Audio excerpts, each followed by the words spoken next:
This is the Hard Thing Podcast. Welcome to The Forge.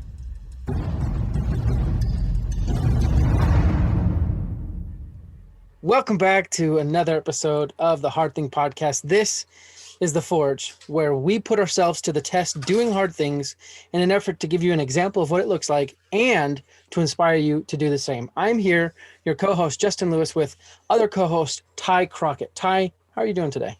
Good. How are you? I'm doing good. I know that's like super fake saying how are you because we've been talking for like a half hour now. Yeah. But I'm an awkward person. Well, first of all, I'm happy you're back, Ty. It's been lonely these last few, it feels like forever, honestly, but I'm happy that you're back. Yeah, good to be back. Again. Let's see. No announcements today. Well, there will be announcements, but later on. Jumping right into the show, we're going to do things a little bit differently. So we're going to do talking of my old challenge at the end of the show before the new challenge and so forth. Also, Ty, if you didn't know, I'm reporting on the challenge and getting a new challenge today. So hopefully you have some time to think about a challenge. Okay, well, I need to think. You're fine. While you're thinking, let me talk about the action items that were given to us by this last week's podcast guest. So this last week, I was able to interview Terry Rich. Now, Terry is a fascinating businessman. He was in the cable TV business for a while. He was on the Carson show. He helped, he had a foot in or a hand in starting CBS, MTV, a bunch of channels because he was in at the very beginning, right? And among other things, he helped turn a zoo from being very unprofitable to profitable. And he also helped in his states uncovering the largest lottery fraud in history. And the action items that he gave us this week were these. So first one was to write down new ideas the moment you think of them. Second one is volunteer when asked to do certain things. And I'll explain more about that. And then the last one was to write a note of thanks or positivity. And he's a very fascinating guy, very insightful as far as business goes, because he's very open to just harebrained schemes. For example, at the zoo he helped run, they started selling tiger poop. They sold tiger poop, literal tiger poop, because they found out that farmers in the area would buy it in order to keep deer away from their fields because it's fecal matter from a predator. So deer would stay away from this poop. So isn't that weird? Yeah, that's crazy. And that was really his impetus for saying, when you have an idea, write it down. Because he had some brainstorming tips. He says, first of all, create as many ideas as you can, don't judge them, and then filter them.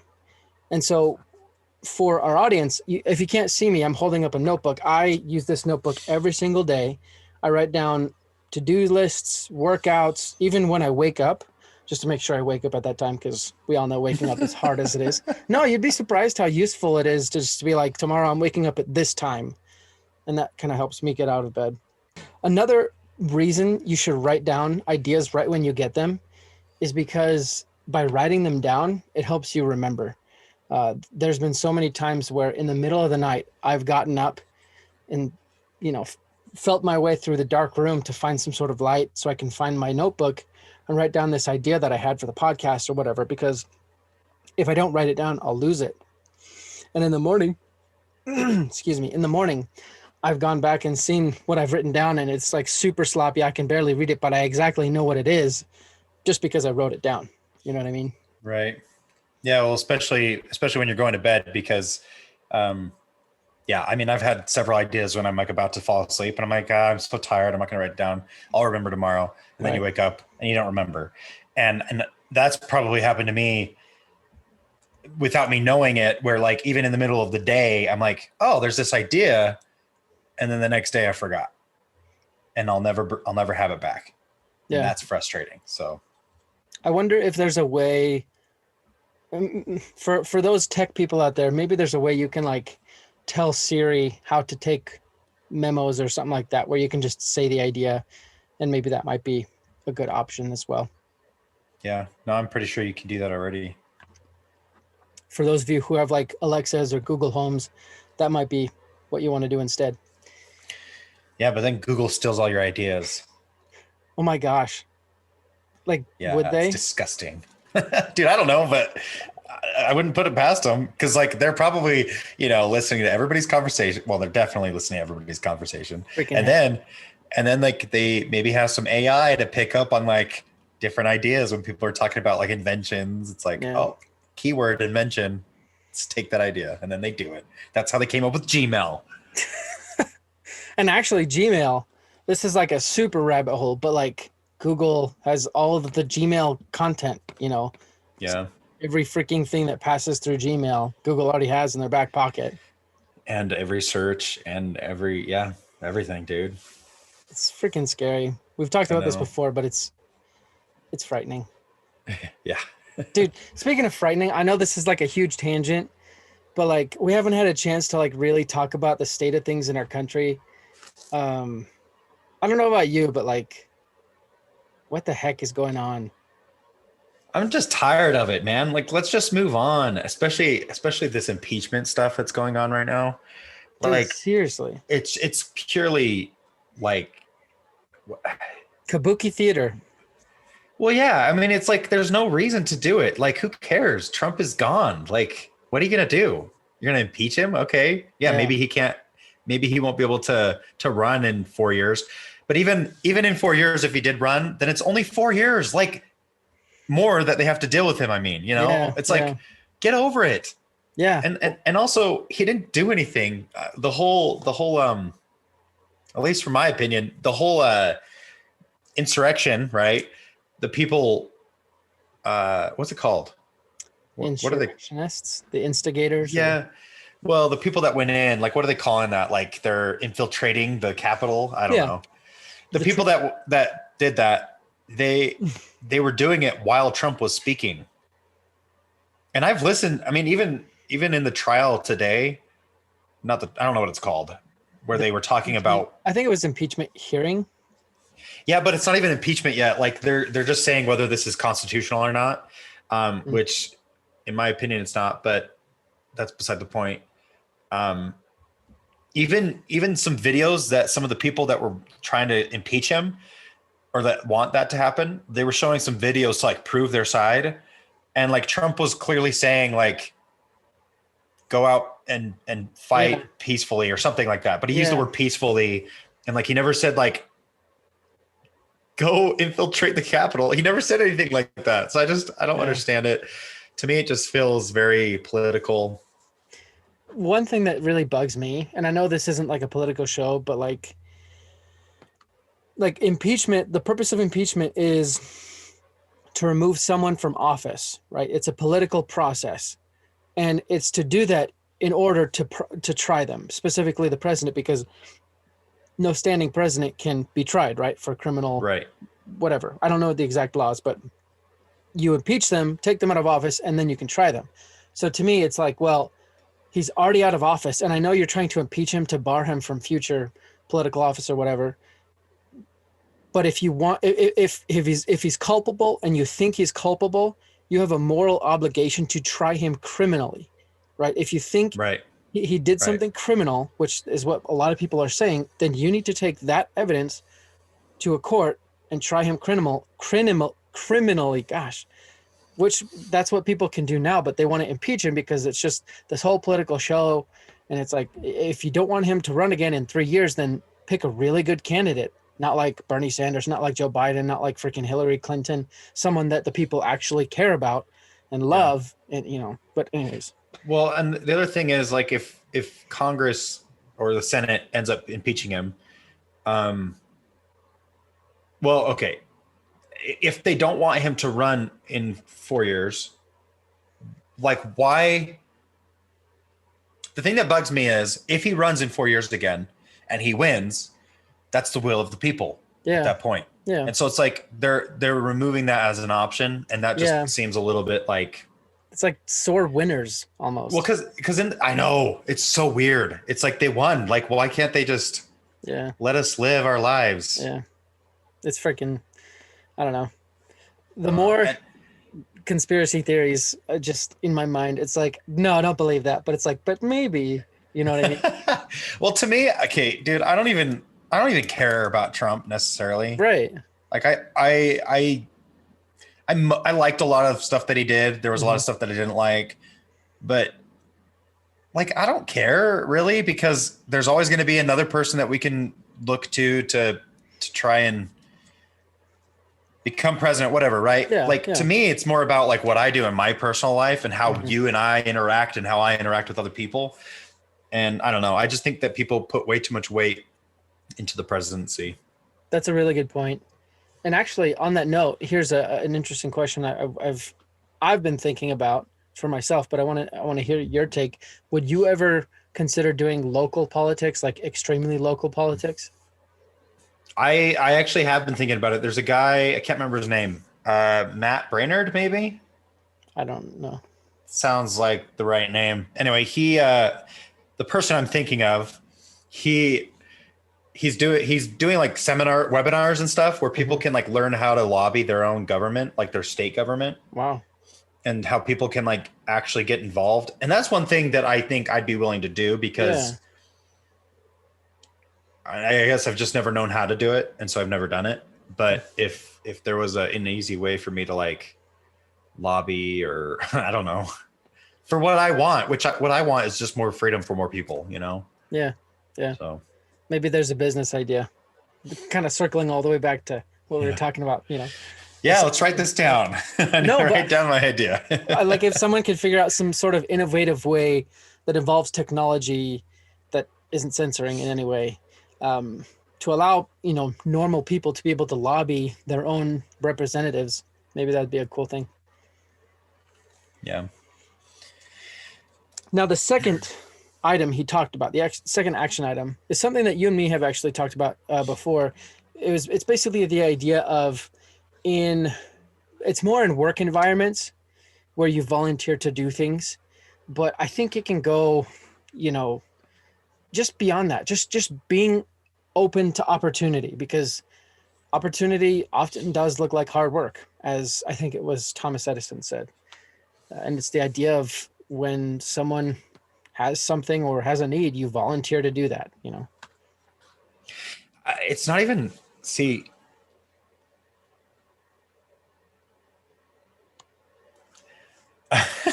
Deep thought. Damn no, it. you're fine. You're fine. No, I can't. What were you just saying? I was talking about how you volunteer to do things when people need. What did you say right before you brought up Thomas Edison? Opportunity looks like hard work. Man, I had a good thought, but I don't remember what it is. Dude, you keep thinking. While you think, I'm going to share an example, right? So in my job, I actually have a couple examples. So I currently work as an SEO specialist for a digital marketing agency. In that same company, before, I used to work as a salesperson, a setter to be exact, a business development rep. Before, I developed this reputation for taking any random calls that someone would get. And oftentimes, they're like calls where like, yeah, this person, I talked to them like a month ago, and they have this weird, super, super weird situation. Would you mind talking to them now? And I'm like, yeah, sure. And then it turns out to be a set, and it's good for me.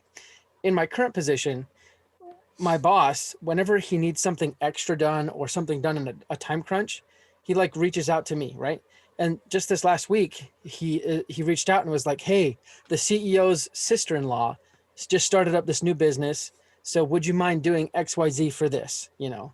And I'm like, yeah, sure, no problem. And it's really cool because I've developed that reputation that whenever he needs something, he's like, okay, I can go back to Justin, right? That's one example.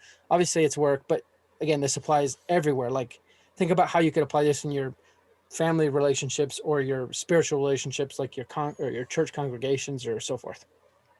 Yeah. So back in the day when I was managing a team, every time I hired someone, it was training time, I would tell them my team has an attitude of yes. And the way I explain that is basically, you know, be willing to volunteer, even if you don't know what you're doing, or you don't know exactly like all the details of what needs to be done to complete whatever that thing you volunteered for was. Just say yes, because A, you're going to learn how to do it, but B, And most importantly, especially in a job setting, when you're just think of yourself being a manager, okay? And you go to your team and there's like 5 people on your team, let's just say. And you say, hey guys, I have this huge thing that needs to be done. I don't have time to complete it. Does anyone have time? Like the person who raises their hand and says, I'll do it. And they're just happy and willing to do it for you. And they're not going to whine later and be like, man, you don't pay me enough, or, they're just going to be grateful that like they're getting paid and they're grateful they have a job and they're just willing to do it. And then they get it done and they come back and report to you and they're like, man, I got that done. And you're like, wow, that was faster than what I expected. Even if it wasn't faster than what you expected, but if you do it well, now your manager is thinking of that person. So now every time it's like, man, who deserves to get a raise when there's a raise? Who deserves to get a promotion when there's a promotion coming? It's like your brain is going to go to that person that's always volunteering because they're the ones getting things done. Yeah. And actually going beyond that, Jordan Peterson, the psychologist, he often talks about how, he compares life to a series of games, and the winners, like the true winners in these games in life, talking about just successful people, right? They not only learn how to win the games, but they learn how to win them in such a way that allows them to play the game again. So they're winning the meta game. So they're winning games, but they're winning more games, consistently. And I think when you volunteer, you give yourself reps of doing whatever it is. So in a way, you're winning the long game. You're winning the meta game where you're not just doing that task or whatever effectively or well or in a time crunch, but you're getting more reps under your belt. So you're just becoming more effective. So in the long run, like the 10,000 hour rule or whatever, in a sense, you will have reached that 10,000 hour rule where you're a master faster than your colleagues or competitors because you're willing to volunteer and do those extra things. Right. We're kind of running out of time here, so we're going to jet right through this last one. Write a note of thanks and positivity. Obviously, this is like a no-brainer. Also, for those of you who are men out there, or I guess women, anyone who's thinking about Valentine's is coming up, so this is a perfect time to write a really good note of positivity or gratitude or things like that. Any thoughts there, Ty? I just think that this one comes up more than anything else, is either writing or thinking of gratitude, being grateful. Yeah. It comes up almost every week that we talk, I feel like. Yeah. So obviously it's important. Yeah. And because it's so cliche now, it's like, you might not like think about it, but like it's very important. Yeah. I'd also encourage you to share those feelings of positivity and gratefulness with people around you. So, all right, now let's talk about the challenge I gave myself 2 weeks ago. Before we do that though, I want to tell you about Fittrack. So getting in shape is hard enough, right? But doing it where you see all the metrics associated with your health makes it much easier. And that's why I love Fittrack by, I think it's Dara Fit. Basically what it does is in the morning, you put it down on the ground, or at least I do.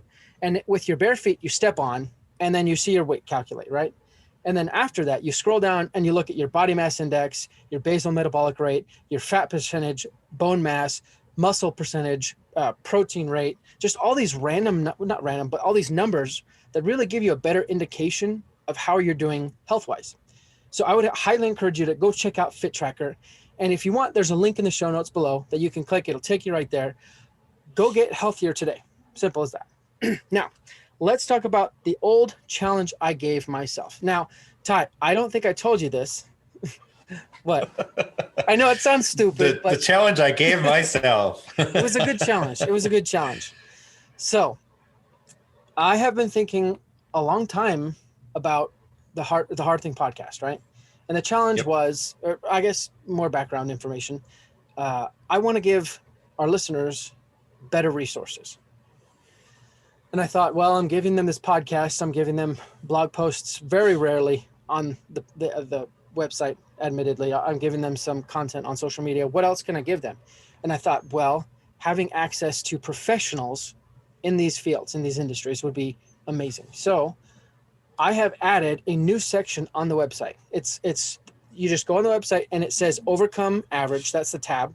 and you click that, and then it'll take you to a new page where there will be buttons for tips and tricks, tools, tactics and techniques, training, and team. Now, team we've already covered. That's the Forge. It's the community of people with like-minded pursuits as you who are trying to do hard things, and also a place where you can get bonus content. So that's where the team takes you. As far as the other ones, they're still coming. I'm fleshing those out, seeing what we got. But if you click on training, it'll take you to a new section where it'll have a list of different industries or fields that you might be interested in, like fitness, finance, relationships, career, goals, emotional, things like that. And as time goes forward, I will be building out more and more of these where you'll have access to coaches. Right now, if you want, you can go get a free consultation with nutrition and exercise consultant Jason La Porte, who's also, he runs Semper Fit Nutrition, which is a business here in Utah. As well, he also runs let's see if I can get this right, the Damage Plan MMA Podcast, which is really cool. I've listened to it. It's really good. But basically, you can get a free consultation with him just by clicking on that fitness icon on that page. So if you go to thehardthingpodcast.com/fitness, you can sign up for a free consultation with Jason today to flesh out all your exercise and your nutrition needs. And like I said, I'm looking to build out more of these, give you more tips, tricks, tools, tactics, training, team, anything else that starts with a T, really. So if you think of anything that you really want or would benefit you, definitely reach out to us. And that was my challenge that I gave to myself. That's live now if you go check it out. Hell yeah, man. That's awesome. Yeah. And also, if you know of any trainers, coaches, consultants that would be interested in working with us, have them reach out. We'd love to partner with them.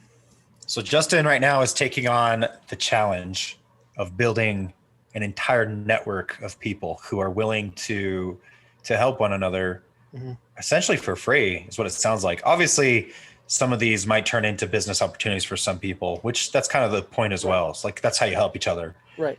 So I like it. What it should be is you'll at least have the initial consultations for free. After that, obviously, they're professionals. You have to pay for their services. And really, you should pay for their services because it'll make it worth it for them, but it'll also make it worth it for you. Because if you put skin in the game, you'll treat it like it's important to you. But if you don't, you won't. Simple as that. But at least get that free consultation, the initial consultation with Jason. He'll point you in the right direction, and he'll help you start going down that path that you need to go. So. And sometimes that's all you need.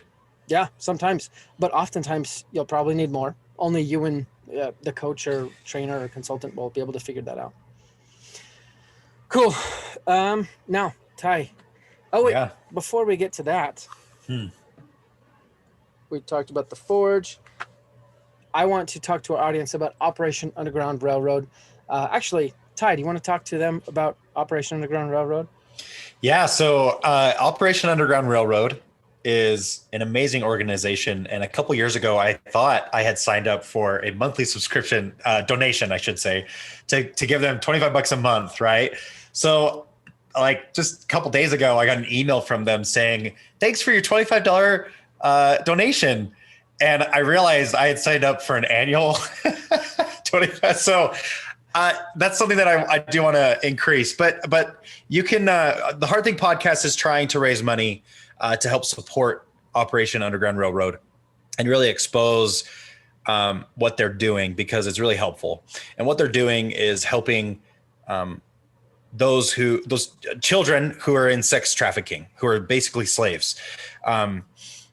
Slavery is real right now, and we need to do everything we can to stop it. I think it's one of the most disgusting things that's going on in the world right now. And if there's anything that we can stop and unify around, is specifically stopping that. So Justin, I don't remember where they can go to support that. So you take it away from here. Yeah. So go to GoFundMe.com/overcoming-average. Just donate any amount of money, even $1, to help us raise $1,000 for OUR. Again, they're a nonprofit organization. And yeah, Ty, correct. It's disgusting. And OUR is really trying to stamp out sex slavery, and we can do something to help. So yeah. Awesome. But Ty, what challenges do you have for me today? Okay, I got 2 for you. So it'll be a little bit easier, I think. or harder, depending on if. Or harder, yeah, depending on what they are. Yeah. All right, so are you ready? Yes. Number 1, lose 2% of your body weight in the next 2 weeks. Ooh. Okay. And then number 2 is complete a CrossFit workout 10 out of the next 14 days. So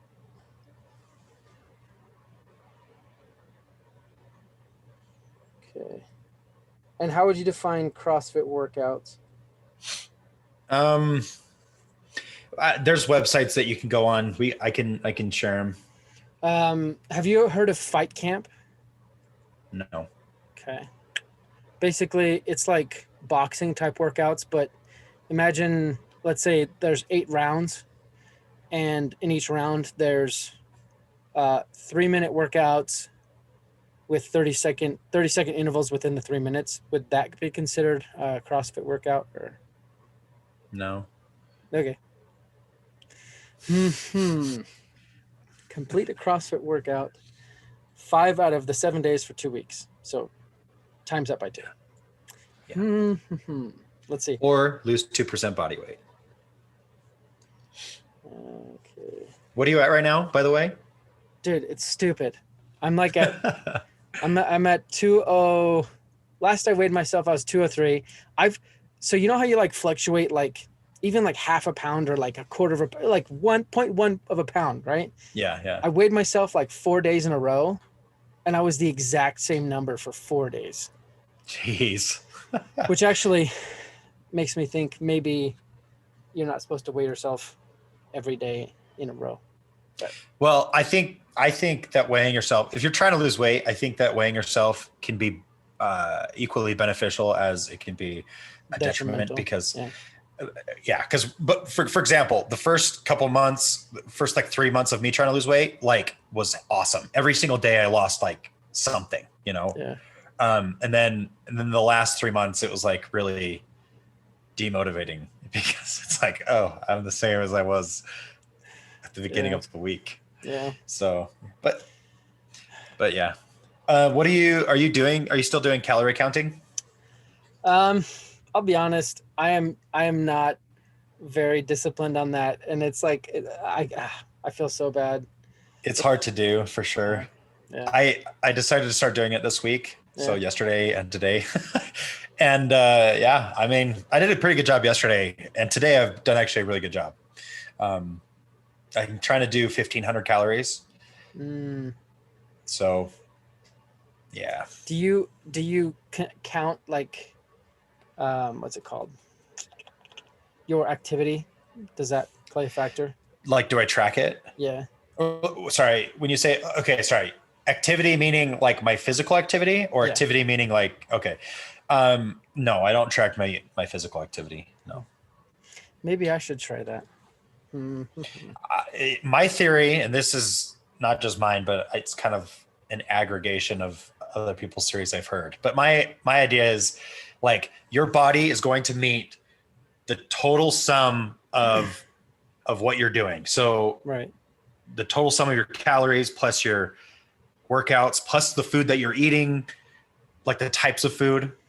But I think above all, quantity is most important to lose weight. Yeah. The amount of calories. First step. Yeah. And then I think fitness is the second most important. Yeah. Like not fitness, but like doing workouts. Activity. And like activity. Yeah. Physical activity. And then after that's quality. Cause there's actually the scientist, he wanted to prove, cause for some reason people are questioning the idea of like calories in, calories out. And he wanted to prove that it doesn't matter what you eat, just as long as you don't eat too much. Right.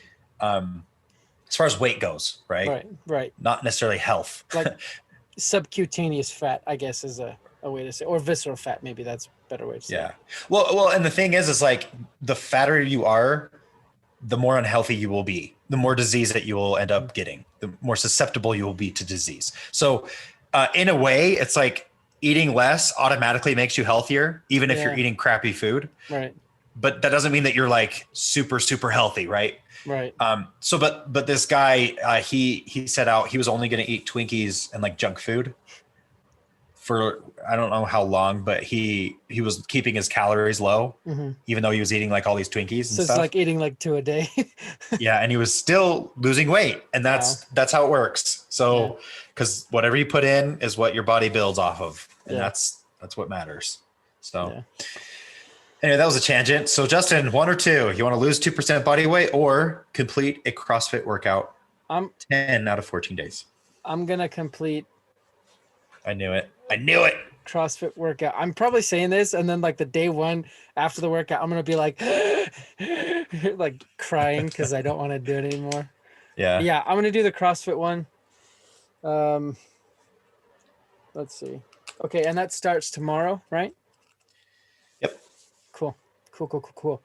Awesome. And to our audience, I would encourage you to join me in these challenges, in this challenge. So every day I will post a picture of my workout. Just a nice big sweaty face up in the Instagrams to give you motivation to do the same. So go out there, do hard things. Ty, any other things that you'd like to say to our audience before we sign off until Monday? Oh man, just do hard things and crush it. Awesome. Oh. So, Ty, I thought I might as well give you action items for next week. Shoot, where are they? I thought I wrote them down.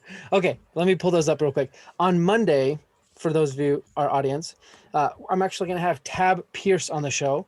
He is also a business person, so if you're interested in business, it's going to be a great show for you. But the thing that I think is really insightful about his story is he was $750,000 in business debt, including to the IRS, including to like loan sharks, really a bad situation. And he was able to not only, pay off that debt, but I think more importantly, keep his marriage alive. He has a really strong relationship with his wife, and I really respect that of him. So these are the action items he gave us to do. Number 1 is to focus on the long game. Number 2 is to adjust your expectations. And number 3 is to plan deeply. So until we meet again, guys, until you come back on Monday, hear the full episode with Tab Pierce, until we come back on Thursday with me and Ty in the Forge, be thinking about those action items, put them to the test, keep doing hard things, because you will overcome average.